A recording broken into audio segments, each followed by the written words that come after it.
Bonjour à tous, c'est Jean-Luc Haut sur sa chaîne YouTube. Aujourd'hui, nous allons parler de l'armée de terre qui a lancé le projet ISIS pour doter ses unités d'infanterie d'une capacité de guerre électronique. Au sein de l'armée de terre française, la guerre électronique était jusqu'à présent du ressort des 44e et 54e régiments de transmission RT ainsi que la 785e compagnie de guerre électronique. Depuis peu, ces unités font partie de la brigade de renseignement et de cyberélectronique, la BRCE, laquelle relève du commandement des actions dans la profondeur et du renseignement, la CAPRE. Leur capacité repose notamment sur les systèmes Lynx, localisation et interception des émissions exotiques, de CATIX, la capacité terrestre d'interception d'ozone, et COG, le centre opérationnel de guerre électronique, Volubule, qui est le véhicule pour opération de brouillage large bande, Bison, le brouilleur d'ondes de radiocommunication, le SAEC, la station d'appui électronique au contact, ou encore Emily, l'ensemble mobile d'interception localisation informatisée des émissions HF. Cela étant, comme le montrent les retours d'expérience, les rétextes de la guerre en Ukraine, la généralisation des capacités de déni et d'interdiction d'accès, la transparence du champ de bataille et l'omniprésence des drones FPV et autres munitions téléopérées MTO font que les régiments d'infanterie doivent s'approprier, voire se réapproprier dans certains cas, de nouvelles capacités comme la lutte anti-drone, les feux indirects avec les mortiers de 120 mm et surtout la guerre électronique. À l'instar de l'US Army, qui a décidé de créer des pelotons de guerre électronique au sein de ses brigades de combat, l'armée de terre française a donc prévu de doter ses régiments d'infanterie de sections d'appui électronique, ce qui suppose de développer de nouveaux équipements pouvant être utilisés par des non-spécialistes.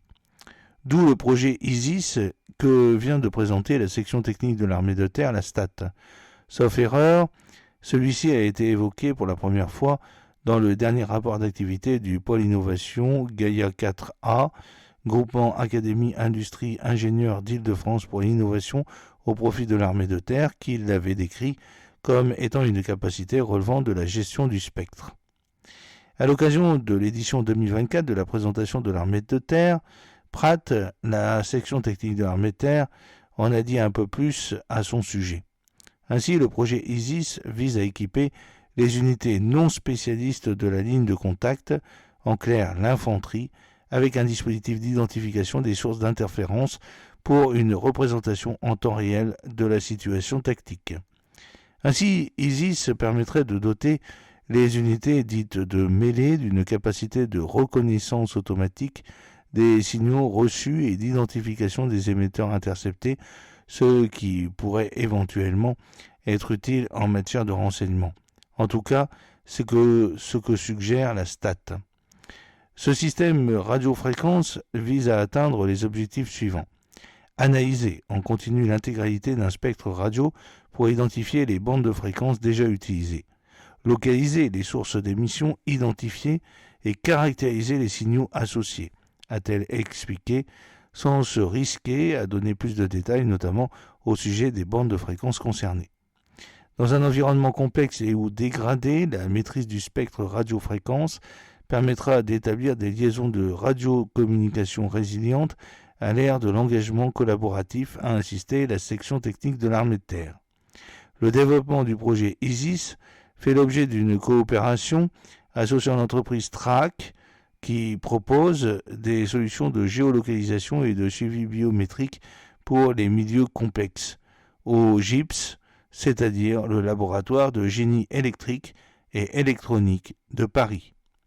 J'espère que cette petite vidéo vous a plu. N'oubliez pas de cliquer sur le pouce pour la promouvoir, de vous abonner si ce n'est pas encore fait, de partager cette vidéo sur vos réseaux sociaux. A très bientôt, fidèlement, Jean-Luc Haut.